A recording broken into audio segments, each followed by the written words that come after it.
안녕하세요, 펭귄입니다. 네, 정말 오랜만에 인사를 드립니다. 오늘은 제가 고양이들 데리고 백신을 맞추러 갔다 왔는데 지금 당장 집에 돌아갈 수 없는 상황이어가지고 잠시 차에서 영상을 찍고 있습니다. 중간에 고양이가 난입할 수 있습니다. 제가 벌써 일을 한 지 4년이 돼가지고 또 통번역대학원 강사를 맡은 지는 2년째인데 한번 과거를 돌아보자는 의미에서 한번 영상을 찍게 되었습니다. 이름하여 통대 3번 떨어진 썰. 저는 통번역대학원을 3번 탈락했어요. 이제 그때는 좀 힘들었는데 이제는 그 뼈아픈 시기를 말할 수 있을 만큼 좀 마음이 안정되었기 때문에 한번 풀어보도록 할게요.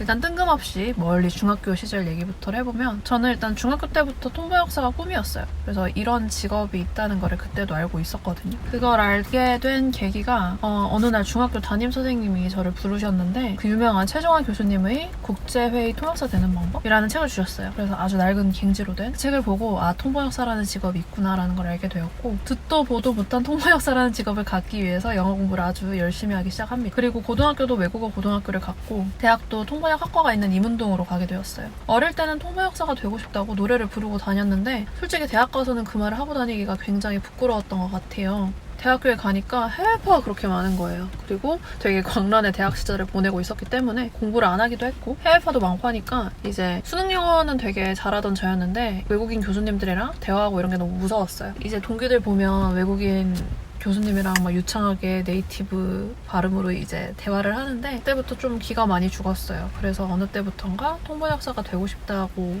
홍보하는 활동을 그만두었던 것 같아요. 그렇게 세월이 지나서 어느덧 진로를 결정해야 하는 4학년이 되었고 오랫동안 생각은 했는데 이제 묻어놓았던 통번역 대학원의 꿈을 다시 꿔보기 시작했습니다. 이때라도 빨리 정신을 차리고 학원에 가든가 했어야 했는데 이제 너무 공부를 안 하기도 했고 통번역 학원에 대해서도 굉장히 공포스러운 설이 많이 들리니까 막 통역 발표해야 한다, 마이크 들고 발표한다더라, 그 많은 사람들 앞에서 부끄러움을 견뎌야 한다더라. 너무 무서웠어요. 그래서 그냥 집에서 혼자 테드 틀어놓고 표현 외우고 잘 안 되면 뭐 절망하고 그렇게 어영부영 1년을 보냈던 것 같아요. 그래서 그러다가 처음으로 일단 지원에 의의를 두자하고 통번역 대학원 시험을 봤는데 놀랍게도 광탈했죠.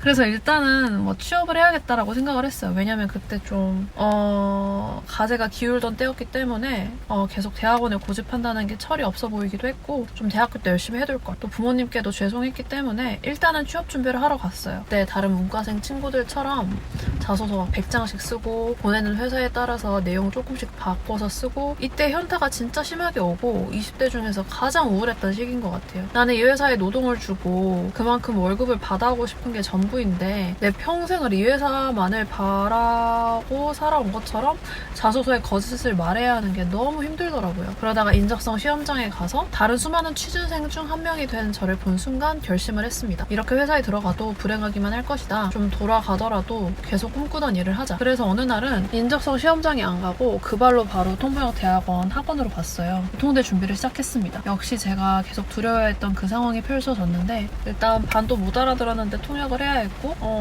그리고 망하고 또 라이팅 첨삭을 받으면 빨간 첨삭 표시 때문에 막 딸기밭이 되어 있고 지금 통대 준비하시는 분들 다 공감하시죠? 이미 대학은 뭐 당시엔 졸업 유예 상태였어요. 대학을 졸업도 안 한 상태여가지고 어쨌든 뭐 학원비 낼 돈은 없으니까 과외는 3개씩 4개씩 하고 저녁에는 복습을 하고 꿈을 미루고 미룬 값을 되게 혹독하게 치렀어요. 그리고 제가 한 2월쯤에 학원에 등록을 했는데 5월까지는 정말 실력이 조금도 바뀌지가 않는 거예요. 한 100일 넘게 열심히 한 거죠. 사실 그때까지 무언가를 100일 넘게 꾸준하게 한 적이 없었기 때문에 5월에 실력이 조금도 바뀌지 않았을 때는 너무 절망적이었어요.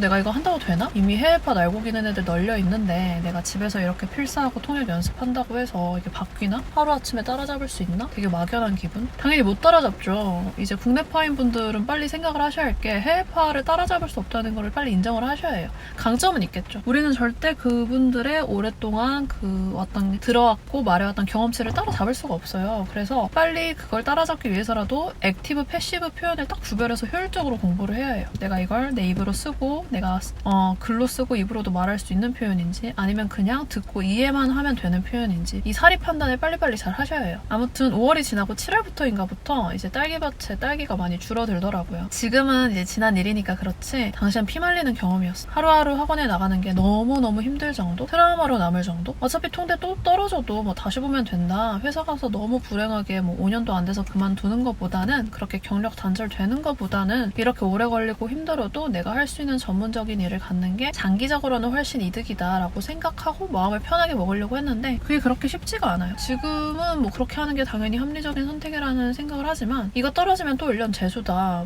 또 백수다라고 생각을 하면 그렇게 쿨하게 생각하기는 힘들죠. 왜 그리고 슬픈 생각은 틀린 적이 없는지 두 번째도 광탈을 했어요. 이때는 좀 많이 슬펐던 것 같아요. 다들 아시는 외대 1차 시험은 붙었는데 2차 통역에서 또 너무 긴장을 한 거예요. 또 당시에는 또 후보랑 꼭 같은 대학원에 가고 싶다는 생각에 외대만 썼어요. 여기서 꼭 당부드리고 싶은 게 지원할 때 지원할 수 있는 학교는 다 지원을 하세요. 내가 뭐 가고 싶은 회사가 뭐 A라고 해요. 그래서 A에 온 정신을 올인하고 A만을 위해서 준비를 하면 너무 힘든 게 A 떨어지면 나는 백수라는 생각이 너무 수험생활을 불안하게 한단 말이지. 물론 가고 싶은 학교가 다들 있으시겠지만 모든 가능성을 열어두고 지원을 해두시면 오히려 A라는 곳을 가기 위한 부담을 크게 줄일 수 있어요. 그렇지?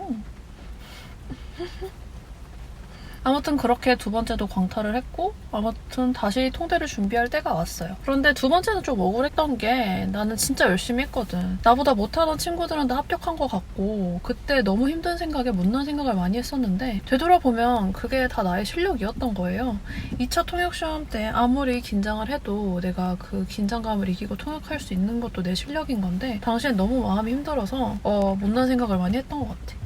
그게 나 실력이다. 아무튼 1년 더 공부를 하게 되었어요. 이때는 학원 조교를 하면서 공부를 했어요. 학원 카운터 일을 보고 학원생들 인쇄물을 챙겨주는 일을 하면서 학원비를 면제받고 다닌 거였어요. 당시에는 정말 가세가 크게 기울여서 너무 힘들던 차였기 때문에 정말 저에게 이 조교 생활이 도움이 되었습니다. 조교로 일할 기회를 주신 원장님 정말 감사드리고 항상 큰 빚을 지고 있다는 생각을 합니다. 조교로 일할 기회를 주셔서 너무 감사했고 너무 코로나 핑계로 찾아뵙지 못했는데 조만간 찾아뵙도록 하겠습니다.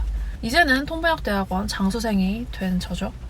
이 3년차 때가 진짜 너무 슬럼프가 심했고 자존감도 되게 낮았던 것 같아요. 이쯤 되면 실력이 확 느는 게 보이지도 않고 그냥 통역 첨삭 이제 매너리즘에 빠져서 그렇다고 막 특출나게 내가 지금 최고의 통역사가 될 실력도 아니면서 낮아진 자존감, 이제 경제적으로도 어려워, 집은 분위기가 안 좋아 이런 게 모두 섞이면서 자존감이 너무 떨어졌어요. 이제 그런 여러 가지 장애물이 실력을 또 증진시키는데 굉장히 좀 어려움을 많이 주지 않았나 싶어요. 지금은 웃으면서 말할 수 있는데 당시엔 너무 절망적이었고 당시 필사 노트를 쓰면서 되게 슬픈 바람을 하나씩 적었던 것 같아.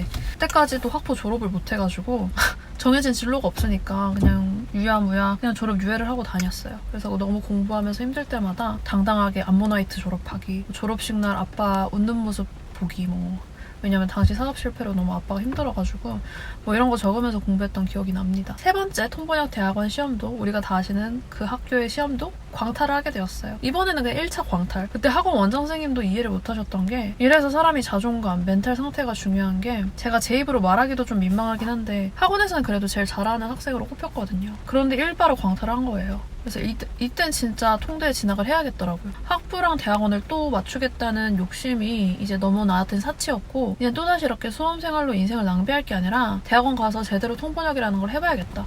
무브온 해야겠다. 그래서 중앙대학교 통번역 대학원을 진학하게 되었어요. 지금 돌아보면 솔직히 근데 제일 후회되는 게 그냥 첫 해 바로 모든 학교에 지원을 해보고 바로 진학을 할걸. 막상 진학을 하니까 똑같이 잘하는 학우들 있고 수업 퀄리티 너무 좋고 차라리 학원 입시라는 틀에 박히지 않고 빨리 대학원 진학해서 더 크게 배우고 빨리 나와서 경력을 쌓는 게 훨씬 유리한 거였는데 왜 이렇게 학교에 목맸는가 지금은 좀 후회가 되긴 해요. 지금도 마찬가지예요. 근데 또 한편으로는 그렇게 또 3년 동안 길고 닦는 수련의 시간이 있었기 때문에 통대 가서 그렇게 시행착오 없이 바로 적응할 수 있는 게 아니었나 싶기도 하고 이 모든 게 지금은 과거의 일이니까 쉽게 말할 수 있는 거지만 그래 다시 돌아가면 이런 선택을 하려나? 그래도 1년이라도 일찍 학교에 그냥 바로 갔을 것 같아요. 막상 오니까 일고하는데 그렇게 학교에 차이가 없어. 이건 사람마다 생각이 다를 수 있는 부분이어가지고 좀 민감한 부분이긴 한데 근데 저는 그냥 빨리 진학해서 구르는 방법을 택했을 것 같아요. 그로부터 벌써 지금 5년, 6년 가까이 지나서 이렇게 과거를 회상을 해보고 있네요. 그래도 당시에 온 가족이 좀 각자 자리에서 열심히 살아서 그런지 이제는 집 가족도 다시 안정적으로 안정적으로 잘 지내고 있고 저도 한 사람의 몫을 온전히 해내려고 노력을 하고 있습니다. 뭐 다행이라는 생각이 들어요. 이제 예전 일을 겪었던 사람이라서 할 수 있는 말이긴 한데 지금 여러분도 당장 힘드시더라도 꼭 견뎌내시면 좋은 날이 올 거라고 말씀을 드리고 싶어요. 근데 이 말 하면서도 너무 꼰대 같아. 그냥 수입도 없고 학부도 졸업 못했고 끝이 보이지 않는 좀 터널 속에 있는 삶을 사는 것 같을 때는 월급 받는 게 소원이었거든요. 월급 받는 날이 나도 올까 싶기도 하고 나에게도 대기업 간 어느 집 딸처럼 내가 내 일을 한다고 당당하게 말하고 부모님을 뿌듯하게 할 수 있는 딸이 될 수 있을까. 그런데 결국 내가 제일 좋아하고 할 수 있는 걸 하는 게 중요하더라고. 집 형편이 너무 안 좋아졌을 때 이제 대학원 간다고 고집을 했을 때는 정말 너무 미안했거든요. 이게 잘하는 짓인가 싶었고 근데 그때 내가 원하는 대로 결정을 안 했으면 정말 큰일 났겠다도 싶어요. 아직도 원하는 일을 못 찾아서 우울했겠죠. 내 꿈을 집안 형편 때문에 못 이뤘다고 또 원망을 했겠죠. 그래서 그때 순간은 부모님께 좀 불효를 한다는 생각이 들었는데 지금은 그 선택에 굉장히 만족을 하고 있습니다. 물론 그 선택에 대해서 본인이 이악 물고 책임을 지긴 해야겠죠. 오늘은 그냥 이런저런 넋두리 같은 얘기를 해보았네요. 여름이라 공부하기 힘드신 분들이 있을 것 같아서 얘기를 해보았는데 다들 힘내시고 조금만 더 힘내시면 좋은 날이 올 거라고 생각을 합니다. 얘들아 어디 갔어? 다들 코로나 조심하시고 더위도 조심하시고 건강하게 여름 보내시길 바랄게요. 그럼 이만 펭귄이었습니다.